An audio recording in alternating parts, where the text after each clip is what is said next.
You're listening to Profit Without Worry, episode 110. Today, we're turning content strategy creation on its head because I'm tired of people taking advice meant for big companies as the only way to do content creation to attract your audience. There are a lot of simple ways that you can do this and beat the bigger players in the process. So let's dive in.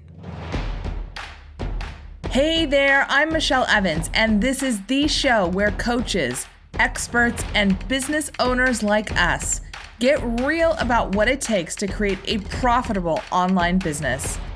I can tell you from experience that nonstop hustle plus random acts of marketing do not equal success. So how do we attract a steady flow of clients and sales without all the hustle? This is the Profit Without Worry podcast. Hey, welcome back and thanks for tuning in. All right, if you're listening to this as it comes out, you know that we're kind of in the middle of December 2019, and as we get closer and closer to the end of the year, I just keep seeing people talking about how you need to take this month or 6 weeks or 2 months to do these content creations so that you can have an epic 2020, right? I've heard this over and over again, and I want to penetrate the noise with a totally different approach to this. And so we're going to talk about that today. But first, I've got a question for you. Are you enjoying this podcast? If so, I need to ask you, beg you, plead with you, could you please do me a big favor and leave a rating and a review on your podcast listening app of choice? This helps iTunes, Stitcher, Google Play, Amazon, and more know that real people are listening and recommending this podcast.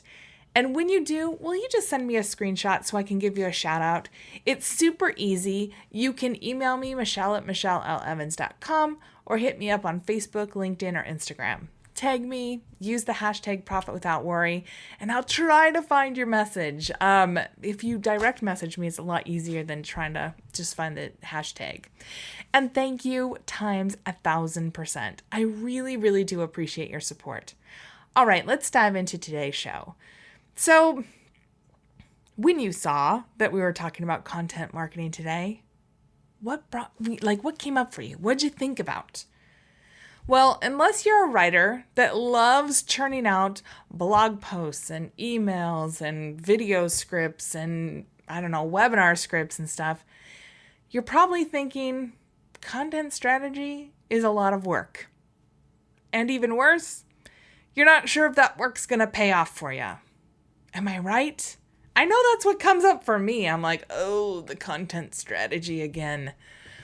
And look, if you go Google content strategy right now, you're going to find 254 million pieces of content. I just Googled it today. There might be a couple more by the time you Google it, but, go ahead and check it out. There's a lot. And for me, when I Googled it, I skipped the ads at the top of the page, which obviously were for things that you should buy. And I took a look at the top 5 organic articles that Google served up to me about content strategy. Now, I gotta say, there's some pretty good articles written by really, really smart, well-meaning companies and people. And the top 5 articles that came up for me, it might be slightly different for you depending on what browser you're using and all that stuff. But here are the articles that came up for me. Number 1, how to develop a content strategy, a start to finish guide. Number 2, 7-step content creation strategy for epic content marketing.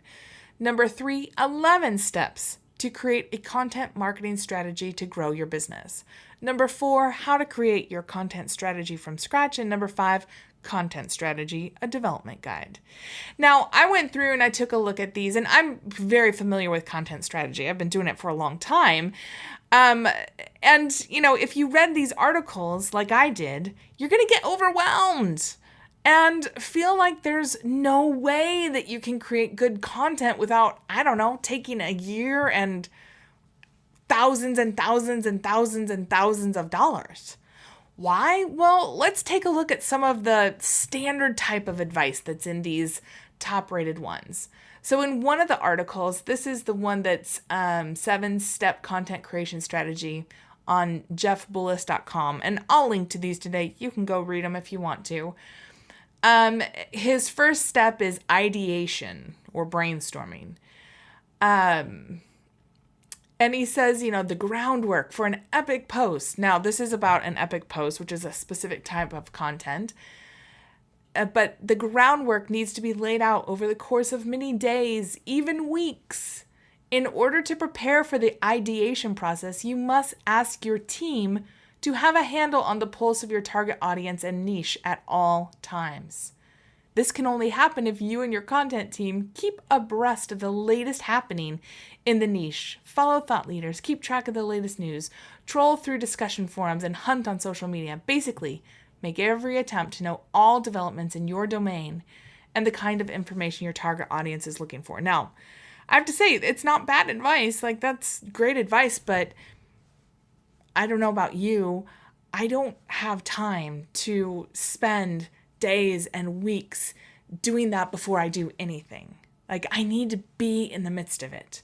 So, and I also don't have a giant team that can do that, right? When I was at Microsoft, that was totally doable. Like, we had people who did nothing but trawl through and take a look and gather up and give tons of verbatims, specific comments that people have made. There were people who that was their job.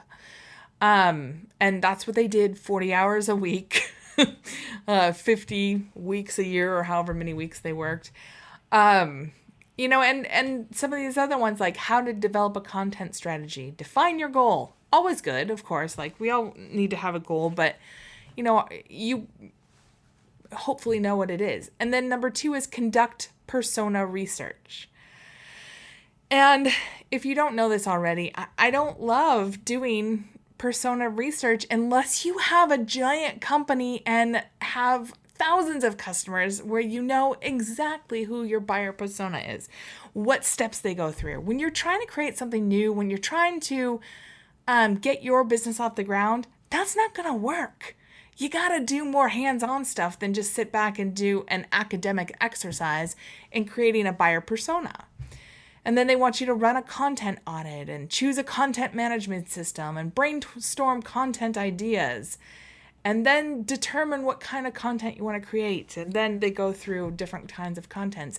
Like, that sounds crazy, doesn't it? And all of these are kind of a variation on this theme. Now, as I said, it's not bad advice. It's just that it's not advice that's for you and me. And here's the massive problem here is that all of these articles, these strategies, and these approaches, again, they're geared toward bigger businesses. Businesses with tens or hundreds of thousands of website visitors a month. Do you have 50,000, 100,000, 800,000 people hitting your website a month? If you do, that's amazing. And these strategies will work great for you. If you don't, these strategies are not going to work for you. These are built for businesses that have thousands, not 10, not 100, but thousands of current and former customers. They have hundreds of thousands or even millions of dollars in advertising funds and teams of people to do research, to monitor social media, to do writing and analyzing the content that they're creating. Like, there are some amazing companies that really do content strategy well. And they've got teams of people and huge payrolls for those people because that's what they do day in and day out. But you and we are running lean operations. I don't know about you, but I do not have hundreds of thousands of dollars to do content advertising every month on top of, hiring a team of 20 people to do this. And that's why you and we need to be smarter about what we do to get great content out to our audiences, because one piece of advice in these that I do not disagree with, in fact, I wholeheartedly agree with, is that content can be the key that unlocks your audience for you. Like, when you create great content, it really unlocks that doorway where people are like, yeah, I want to read more about that, or I want to hear more about that, or I want to follow this person because they're saying some really interesting stuff. I don't think that at our size of businesses, content strategy should be wasting time navel gazing, going through weeks and weeks and weeks of research and hoping that some brilliant content marketing idea jumps out of the sky and into our brains, because it's not going to happen. The teams that work on these kinds of content strategies that are from, the articles that I was reading to you a little bit, they don't have to worry about, launching products or having sales calls or doing their bookkeeping or, doing videos and all that stuff. They're simply coming up with the strategy, and they might be executing, like writing some blog posts, but they're not having to juggle all the hats that you and I have to juggle as small business owners. And that's why we have to be smarter about what we do to get great content out there. Because if we just wait for a brilliant idea to come and strike us about, oh, this is the next opt-in I should create, or this is the next video that I should do, it's not gonna happen. And when I see people in, Facebook groups that I'm a part of, and they're saying, what should my opt-in be? I'm like, oh, I'm so sorry that you feel like you have to sit around and figure this out and perfect it behind the scenes, because you really should turn that process on its head. And here's the fun part. You and I, we have the ability to be a lot more flexible with how we approach creating content and testing it out before we ever spend weeks and weeks of time or hundreds of dollars on creating something, right? In fact, when I work with clients and students, a lot of times we'll do this process backwards. Because we're trying to get good insights before we dive into the expensive and time-consuming process of creating a content strategy. So here are the steps that I go through with my clients. So first, obviously, you've got to have a goal. Like, you need to know, am I trying to test a message? Am I trying to attract new people? Do I have a proven offer? Like, obviously, you need to know what it is you're trying to do. And, let's just say in your instance, you want to attract a new audience and you want to test your message. And somebody who does this really well is Dr. Michelle Mazur she has the Rebel Rising podcast, and she has a bunch of different things, but her 3-Word Rebellion, which is a book you can get on Amazon that I love, really helps you understand like how to come up with a message like profit without worry, a message like start with why, a message like that you can really test to see if it's working for your audience. But even before that, you can do something simple, like if somebody asks a question in a Facebook group and you see people giving really commonly accepted answers that your industry usually talks about. So, in this case, a common answer for doing content creation is create your buyer persona, do weeks and weeks of research, do all this kind of stuff. And I would say, I would step in and say, you know what? It really depends on the size of your business. And I would challenge people to think differently. So what's something that you could challenge people to think differently on that could help you stand out from the same old pat answers that people give that aren't serving your audience? I mean, obviously you don't want to take exception to advice that works, but if you're like, I've heard that advice before, but it really doesn't work for the kinds of people I want to work with, I'm going to step in there with maybe a slightly rebellious kind of answer and really challenge people to have a conversation and to think about this differently. If it's crickets and nobody engages with you, okay, so that didn't land. That's okay. You just did a test. if you start seeing engagement and people saying, tell me more, or this is interesting, or even you're wrong and here's why, that's awesome. It means that people are saying, whoa, whoa, whoa, whoa, whoa, what are you talking about here? This is challenging me to think differently. And you know that it has some engagement. And you'll probably find people asking you questions like, help me understand more about this, or what do you mean by that? Or can you give me an example? If you start doing that, and that costs nothing, right? That's just you being a part of communities on Facebook, on, LinkedIn, even in some places, I don't know, just message boards and stuff where people are. It depends on where your audience is. But if you can just kind of put a stake in the ground, draw a line in the sand and say, you know what, I stand on this side while everybody else is giving you these answers on the other side that aren't working for you. Listen to me. I've got a little bit of a different perspective about this. And when people start leaning forward and saying, tell me more, you know you're onto something. Now, does this involve you, knowing, kind of where your audience hangs out and all that kind of stuff? Yeah, but you can still test it. If you get crickets from one area, maybe your audience isn't there and you can move on to another area. So I just want you to think about, as you're going out there and challenging the common wisdom, the status quo that's out there, or putting kind of,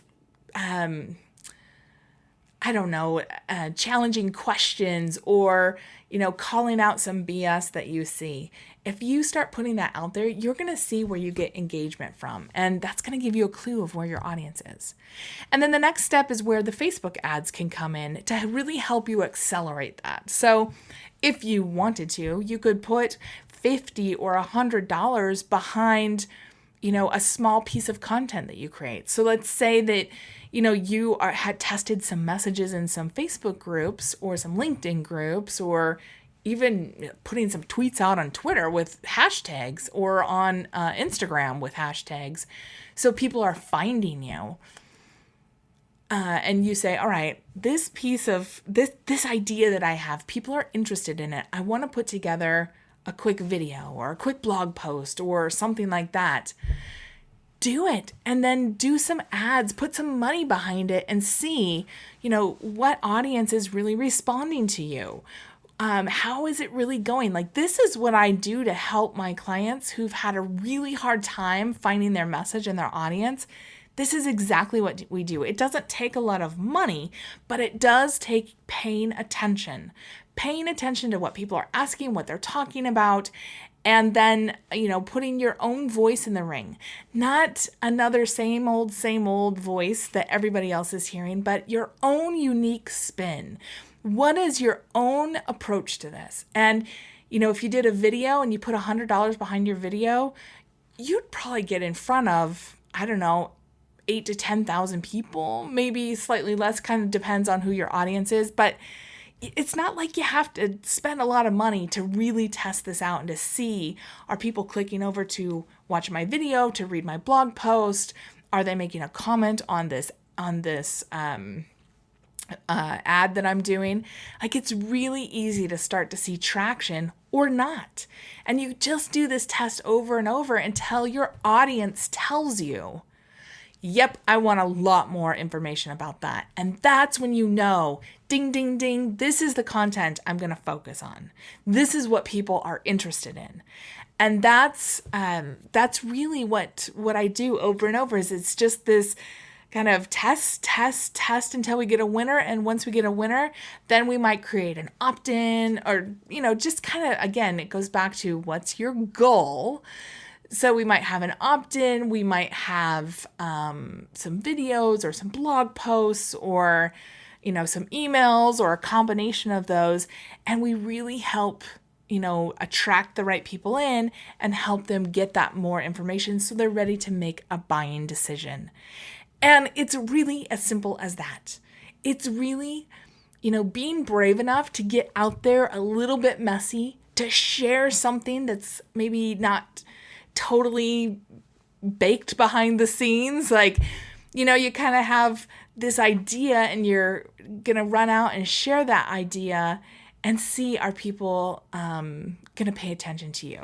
Now, when I say an idea, I mean, obviously you need to talk about what your business is about. Like, if I was to start talking about, I don't know, like family meal planning and vacation planning and politics and all these things, you'd be like, I have no idea what you're talking about, Michelle. So you need to stay on your message about what your business is. But within that, you can do a lot of testing. So I do want that caveat, is that you don't want to be like randomly all over the place, just like challenging everything. But if you stay within your business and stay within the kinds of people that you want to serve, or the kinds of problems that you want to solve for clients or customers, it's really easy to get in there and test and to find your audience. They're gonna tell you who they are, because they're going to be clicking on your ads. They're going to be reading through your blog posts and your emails. They're going to be commenting on your videos. They're going to share. They're going to ask for more insight. That's when you know that you have something that really catches on. So I'd love to hear how this goes for you. So instead of going into your 2020 content planning with rolling up your sleeves and putting on your glasses and doing oodles and oodles and oodles of research, what do you think about this concept of knowing, what your business topic is, but putting some ideas out there that might challenge the status quo or, challenge people to think slightly differently? What do you think about doing that messy? So, you don't have a whole email series behind it or a blog post or anything like that. You're literally floating messages to see what people respond to. And how could you use this to reframe your content creation to work better for you, to get you into action more quickly, and to be much more manageable, so you're not having to guess at what people want to hear from you, but you know that people are interested in these topics, and now you know what to create. I'd love for you to hit me up on social media or just email me, michelle@michellelevans.com. And as you were listening to this, did you think of someone who could use these insights about content creation and creating profit without worry in their business? Because when your content creation is on, it's so much easier to attract your audience, and it will never be done in the vacuum of just navel gazing and thinking about what great content pieces you could put out there. So if you can think of someone who could use this, would you do both of us a big favor and share this episode with them? It's super easy to do from whatever podcasting app you're listening on, or just share the URL for today's show, which is profitwithoutworry.com/episode-110. And your friend can listen right there. And don't forget to download your freebie, 5 Steps to Profit Without Worry. You can get that at today's show notes or profitwithoutworry.com/free, so that you can see what it takes to create a movement with your marketing. All right, I hope you have an amazing week, and I'll see you back here next week, same time, same place, on another great episode of Profit Without Worry. See you then.